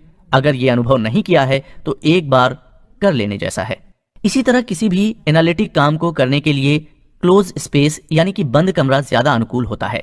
क्रिएटिविटी को लेकर ऑथर के बताए इन दोनों कॉन्सेप्ट्स को अगर एक लाइन में आपको एक्सप्लेन करूं तो ये कुछ इस तरह होगा। हमारे माइंड की 7 स्टेट्स में से प्रायोरिटाइज, एक्सप्लोर और जनरेट स्टेज के लिए ओपन स्पेस ज्यादा कंफर्टेबल होगा। इसी तरह रिसर्च, पॉलिश और एडमिनिस्ट्रेटिव स्टेज के लिए क्लोज स्पेस ज्यादा अनुकूल होगा। इसी तरह हमारे आसपास मौजूद लोगों की आपस में हो रही बातों से भी हमारी क्रिएटिविटी अफेक्ट हो सकती है। वैसे ये बात हर इंसान के केस में अलग अलग तरह से अफेक्ट करती है। कोई क्रिएटिव काम को करते हुए बिल्कुल भी आवाज सहन नहीं कर सकता है या उस आवाज से वो बड़ी आसानी से डिस्ट्रैक्ट हो सकता है, तो किसी को उन आवाजों से कोई फर्क न पड़ता हो। किसी भी काम को करते वक्त हमारी बॉडी की पोजीशन भी उस काम की प्रोडक्टिविटी को अफेक्ट करती है, इसलिए अपने कंफर्ट के अनुसार हमारी बॉडी पोजीशन का होना जरूरी है। अपनी मेंटल स्टेट के अनुसार हम अपनी सिटिंग पोजीशन बदल सकते हैं, लेकिन दोस्तों हमारे आसपास के पूरे एनवायरनमेंट पर हमारा पूरा कंट्रोल कभी नहीं हो सकता है। लेकिन हम हमारी मेंटल स्टेट के अनुसार अपने लिए जितना ज्यादा कंफर्टेबल माहौल बना सकते हैं, हमें उसके लिए ट्राई करते रहना चाहिए। यही कारण है कि आजकल घर, बिजनेस सेक्टर्स, ऑफिस, शॉप्स सभी जगहों पर इंटीरियर को बहुत ज्यादा इंपॉर्टेंस दिया जाता है, क्योंकि एक अच्छे एनवायरनमेंट में रहकर ही कुछ ज्यादा अच्छा प्रोड्यूस किया जा सकता है। दोस्तों, ऑथर की बताई अब तक की सारी टेक्निक्स को यूज कर हम अपनी ढेर सारी मेंटल एनर्जी को सेव कर सकते हैं। हमारी मेंटल एनर्जी हमारी लाइफ का फ्यूल है, इसे यूं ही वेस्ट मत होने दीजिए। माइंड मैनेजमेंट को लेकर अब तक आपने जो कुछ भी सुना वो एक तरह की जर्नी है, अपने माइंड और टाइम को मैनेज करने के तरीकों को सीखने की। इस जर्नी में आगे बढ़ते हुए आइए चलते हैं हम अपने अगले एपिसोड की तरफ।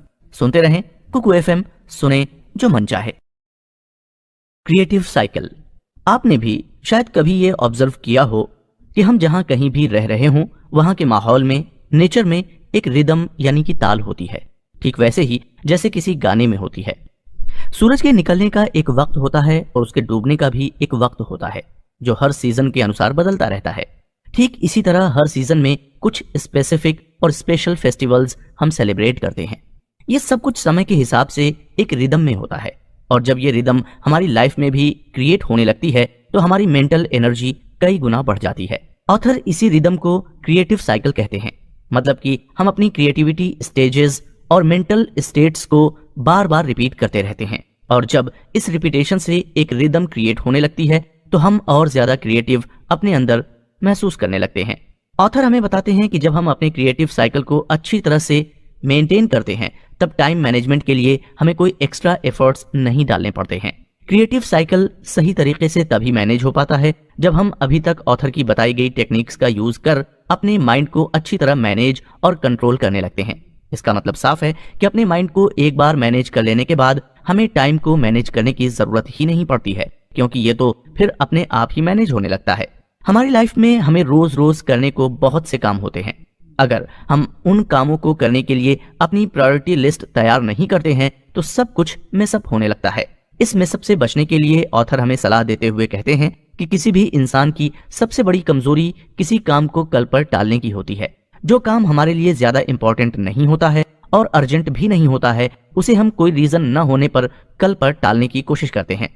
ऑथर ऐसा करने से बिल्कुल मना करते हैं। जब हम बिना किसी रीजन के आज के किसी काम को कल पर टालते हैं तो हम कल के लिए अपने टास्क की लायबिलिटी बढ़ा लेते हैं, और वो ही हमारे लाइफ में मेसअप क्रिएट करने के लिए काफी होता है। देखा जाए तो पूरे दिन में हमारे पास कंप्लीटली 8 घंटे किसी काम को करने के लिए होते हैं। हम बड़ी आसानी से अपनी क्रिएटिव साइकिल के अंदर रहते हुए किसी भी काम को अच्छी तरह से कर सकते हैं। लेकिन यहाँ ये बात भी सही है कि इन 8 घंटों में कल पर काम का एक बड़ा हिस्सा टाल देने के लिए विचार करने का भी काफी वक्त होता है। यहाँ ऑथर कहते हैं कि अगर हम उन 8 घंटों में से केवल 2 घंटे भी अपने क्रिएटिव काम के लिए ब्लॉक कर उसे करने में अपनी एनर्जी लगा दें तो उस काम के एक बड़े हिस्से को कल पर टाल देने की पॉसिबिलिटी बहुत ही कम हो जाती है। हमारा पूरा क्रिएटिव सिस्टम कप केक बनाने की प्रोसेस की तरह होता है। कप केक को जब बनाया जाता है तो हर एक कप में केक का तैयार आटा बेक करने के लिए डाला जाता है। केक के हर कप में एक सा ही इंग्रेडिएंट डाला जाता है, एक सी ही टॉपिंग होती है और उसे एक से ही टेम्परेचर पर बेक किया जाता है। लेकिन जब वो कप केक तैयार होता है तो हर कप केक का टेक्सचर और टेस्ट थोड़ा सा अलग होता है। ऐसा ही कुछ हमारा क्रिएटिव सिस्टम भी होता है। हम किसी भी क्रिएटिव काम के बारे में सोचते हुए कप केक को बेक करने की प्रोसेस की तरह एक्ट करते हैं। हमारी लाइफ में क्रिएटिविटी के साथ साथ और भी कई सारे काम होते हैं और उन काम को लेकर बहुत सी प्रॉब्लम्स भी होती हैं।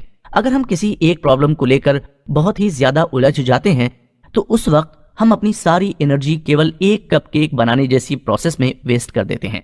ऑथर कहते हैं कि अगर हम किसी भी क्रिएटिव काम से जुड़े हुए हैं तो हमें हमेशा सीरीज ऑफ कप केक के बारे में ही सोचना चाहिए, मतलब कि किसी भी एक टास्क या प्रॉब्लम को लेकर कभी भी स्टक नहीं हो जाना चाहिए। इसी तरह हमारी क्रिएटिव साइकिल को क्रिएटिव डोज भी अफेक्ट करता है। क्रिएटिव डोज और कुछ नहीं बल्कि एक तरह से ये दवा का काम करता है। इसे ठीक से समझने के लिए डेविड एक उदाहरण देते हुए कहते हैं कि जब कभी हमें अपने क्रिएटिव टास्क को लेकर कोई आइडिया आए या कोई विचार आए तो उसे हमें कहीं नोट कर लेना चाहिए। ये आइडिया या थॉट कुछ भी हो सकता है, जैसे कि शॉर्ट स्टोरी का कोई प्लॉट, किसी पेंटिंग को बनाने का विचार या कोई सॉन्ग को कंपोज करने का आइडिया। ऐसा कर लेने के बाद हमें उसके बारे में फिर आगे कुछ सोचना नहीं चाहिए और उसे अगले दिन के लिए छोड़ देना चाहिए और अगले दिन उस पर फिर से थोड़ा सा काम करना चाहिए। ऐसा करने से वो काम बहुत ही परफेक्शन के साथ पूरा होगा। ऑथर इन छोटे छोटे आइडियाज को ही क्रिएटिव डोज कहते हैं। ये एक दवा की तरह काम करते हैं जिसका केवल एक छोटा सा डोज ही हमारे शरीर के लिए काफी होता है। इस तरह के क्रिएटिव डोज का फायदा ये होता है कि हम किसी भी क्रिएटिव टास्क को कल पर नहीं टालते हैं और उस पर रोज थोड़ा थोड़ा काम करते जाते हैं। कोई भी क्रिएटिव टास्क यदि बहुत ज्यादा कॉम्प्लेक्स हो तो उसे कल पर टाले जाने की पॉसिबिलिटी बहुत ज्यादा होती है और क्रिएटिव डोज उस पॉसिबिलिटी को कम कर देते हैं। जब हम किसी भी नई बात के बारे में जानते हैं और अचानक से उसे ऑब्जर्व करना भी शुरू कर देते हैं और जब हम किसी क्रिएटिव प्रॉब्लम्स के बारे में सोचने लगते हैं तो हमारा सबकॉन्शियस माइंड उसके सॉल्यूशन के बारे में सोचने लग जाता है। ऑथर यहाँ पर एक और उदाहरण देते हुए बताते हैं कि जब उन्होंने स्पेनिश भाषा सीखना शुरू किया था तो वो रोज सुबह नाश्ता करते वक्त 15 मिनट तक एक स्पेनिश मूवी का एक ही सीन बार बार देखते थे। पहले कुछ दिन तो उनको कुछ समझ नहीं आता था, लेकिन जैसे जैसे वो रोज उसी मूवी के उसी एक पार्ट को देखते गए तो उनके दिमाग ने मूवी के डायलॉग्स को कैप्चर करना शुरू कर दिया। वो मूवी देखने के साथ इंग्लिश में उसके सबटाइटल पर नजर रखते थे, लेकिन जैसे जैसे उनके दिमाग ने स्पेनिश मूवी के डायलॉग्स को कैप्चर करना शुरू कर दिया और उसे वो अंग्रेजी के शब्दों के साथ कंपेयर करने लगे तो उस दिन से उनको थोड़ी थोड़ी स्पेनिश भाषा समझ आने लगी। किसी भी नई भाषा को सीखने की इस प्रोसेस में क्रिएटिव डोज ही इंसान को उस काम में आगे बढ़ने के लिए फ्यूल देता है। कुछ ऐसा ही किसी भी तरह के क्रिएटिव काम के साथ भी होता है। इन क्रिएटिव डोज को समय समय पर लेते रहने से हमारी प्रोडक्टिविटी तेजी से बढ़ने लगती है। दोस्तों, हमारी लाइफ हर समय एक सी नहीं होती है। इसमें अप्स एंड डाउन्स आते ही रहते हैं और इन्हीं के साथ चलते हुए हमें अपने सारे काम पूरे करने होते हैं। Mind management not time management के ऑथर डेविड की लाइफ में भी कुछ ऐसा अनसर्टेन हुआ था। एक दिन उनकी मदर को अचानक से ब्रेन हैमरेज हुआ और वो कोमा में चली गई थी। डेविड के लिए वो समय बहुत ही मुश्किल समय था, लेकिन उनका कहना है कि अपनी लाइफ की मुश्किल से मुश्किल सिचुएशन में भी कोई भी इंसान अगर चाहे तो अपने क्रिएटिव सिस्टम को एक्टिव रख सकता है। इसे एक्टिव रख पाना केवल और केवल माइंड को मैनेज और कंट्रोल करने पर ही पॉसिबल हो सकता है। अपनी लाइफ के उन मुश्किल दिनों में भी डेविड ने अपने क्रिएटिव काम को छोड़ा नहीं, लेकिन रोज उसे थोड़ा थोड़ा करते गए। आज आप डेविड की किताब की जो ये बुक समरी सुन रहे हैं, उस किताब को डेविड ने अपनी मदर कोमा वाली सिचुएशन में ही पूरा किया। डेविड कहते हैं कि मुश्किल समय में क्रिएटिविटी को बनाए रखने के लिए क्रिएटिव डोज बहुत काम आते हैं, जिससे हमारा क्रिएटिव साइकिल एक्टिव बना रहता है। सिंपल सा उदाहरण है, कोई राइटर अगर रोज 250 शब्द लिखता रहे तो वो 200 दिनों में बड़ी आसानी से अपनी कोई भी बुक पूरी कर सकता है।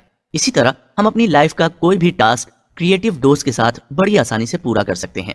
कोरोना पेंडेमिक के बाद वर्क फ्रॉम होम का जो कल्चर शुरू हुआ है, उसमें कई लोगों को अपने टाइम को मैनेज करने में बड़ी मुश्किल आ रही है। उस मुश्किल का केवल एक ही कारण है कि हम जरूरत से ज्यादा फोकस अपने टाइम को मैनेज करने में करते हैं। ऐसी सिचुएशन में जहां अपनी पर्सनल और प्रोफेशनल लाइफ के बीच रही छोटी सी दीवार के टूटने का खतरा हमारे सिर पर लगातार बना रहता है, वैसे में हमें माइंड मैनेजमेंट की जरूरत टाइम मैनेजमेंट से ज्यादा है। दोस्तों, अब तक के सारे एपिसोड सुनकर आप ये तो अच्छी तरह से समझ ही गए होंगे कि समय की कीमत समय के हिसाब से ही होती है, और जब हम अपने माइंड से अपने टाइम को कंट्रोल करना सीख जाते हैं तो हमारा समय हमारे लिए कब और कितना कीमती है ये हम खुद ही डिसाइड करने लग जाते हैं।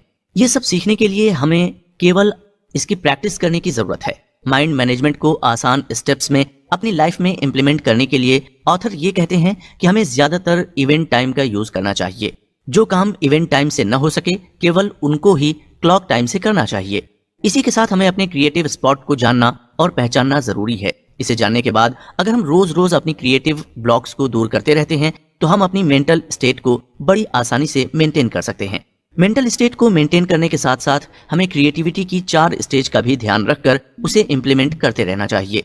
माइंड को मैनेज करने की टेक्निक्स को अपनी लाइफ में इंप्लीमेंट कर उससे बेस्ट रिजल्ट पाना कोई एक दिन का काम नहीं है। लेकिन दोस्तों, आपने अब तक mind management not time management के ऑथर डेविड की कही बातों को अगर ध्यान से सुना है तो उसे आप अपनी लाइफ में इंप्लीमेंट कर बेस्ट रिजल्ट जरूर पा सकते हैं। दुनिया में जो लोग भी अपनी क्रिएटिविटी के दम पर आगे बढ़ते हैं वो इन सब टेक्निक्स का यूज जरूर करते हैं। उम्मीद है आपको अब तक के सारे एपिसोड पसंद आए होंगे। तो चलिए अब आगे बढ़ते हैं इस बुक समरी के आखिरी एपिसोड की तरफ, जिसमें आप जानेंगे एपिसोड 5 में पूछी गई पजल्स का जवाब। एपिसोड 11, पजल के जवाब। अपनी लाइफ की मुश्किलों को हैंडल करते हुए कुछ लोगों को कई चीजों से घबराहट होने लगती है। किसी एक चीज पर उनका कंट्रोल नहीं रहता और वो खुद को हेल्पलेस महसूस करने लगते हैं। मेडिकल की भाषा में इसे एंजाइटी कहते हैं, लेकिन कई बार हेल्पलेस की ये फीलिंग होपलेस में बदलने लगती है, यानी कि इंसान अपने भविष्य से उम्मीद खो बैठते हैं। तब इस सिचुएशन को डिप्रेशन माना जाता है। ये जरूरी नहीं है कि जिसे एंजाइटी है वो डिप्रेशन में भी हो या डिप्रेशन में घिरे हुए इंसान को एंजाइटी की शिकायत भी हो। एंजाइटी और डिप्रेशन दोनों ही तरह की सिचुएशन इमोशंस से अटैच होने के साथ साथ माइंड और टाइम मैनेजमेंट से भी रिलेटेड होती हैं। ऐसी सिचुएशन में इंसान की क्रिएटिविटी उसका लाइफ सपोर्ट सिस्टम होती है। आपके आसपास अगर एंजाइटी या डिप्रेशन से परेशान कोई नजर आए तो आप ये बुक समरी उन लोगों को भी सजेस्ट करके एक अच्छा काम कर सकते हैं। इस बुक समरी में हमें अभी तक जो भी बातें सुनी वो हमारी क्रिएटिविटी को लेकर ही थी, लेकिन दोस्तों ये इसका मतलब ये नहीं है कि आप इसका उपयोग केवल क्रिएटिव कामों को पूरा करने के लिए ही कर सकते हैं। माइंड को मैनेज करने की टेक्निक्स हम सभी के लिए फायदेमंद हो सकती है और इसका यूज कर हम ऐसा कुछ कर सकते हैं जो हमारी सोच से भी बाहर हो। दोस्तों, उपलब्धि सिर्फ जो समाज की नजर में है वो नहीं है। बड़ी उपलब्धि तो वो है जब आप अपने दिमाग में बनाए गए दायरों को तोड़ें और आप समझें कि ये भी एक पॉसिबिलिटी मेरे लिए मौजूद है। जिंदगी में यहीं से बदलाव की शुरुआत होती है। आपने अब इस बुक समरी को सुनते हुए इस एपिसोड तक आए हैं, इसका मतलब यही है कि आपने अपनी जिंदगी में बदलाव की शुरुआत कर दी है। इसी शुरुआत की आपको बधाई देते हुए आगे बढ़ते हैं और जानते हैं एपिसोड 5 में पूछी गई पजल के जवाब। याद है ना दोस्तों, एपिसोड 5 में पूछी गई पजल? चलिए, अगर नहीं याद है तो एक बार फिर से उसे यहाँ सुन लेते हैं। पहली पजल थी हरा आटा लाल पराठा, उसे मिलजुल कर सब सखियों ने बांटा। इस पजल का जवाब है मेहंदी। दूसरी पजल थी 3 अक्षर का मेरा नाम, पहला कटे तो राम राम, दूसरा कटे तो फल का नाम, तीसरा कटे तो करूं काटने का काम, बताओ क्या है मेरा नाम? इस पजल का जवाब है आराम। इस पजल को अगर आपने सक्सेसफुली सॉल्व कर लिया है तो आप अपने क्रिएटिव स्पॉट को पहचानने में एक्सपर्ट हैं और अब आपको जरूरत है केवल ऑथर की बताई गई बातों को अपनी लाइफ में इंप्लीमेंट करने की जरूरत है।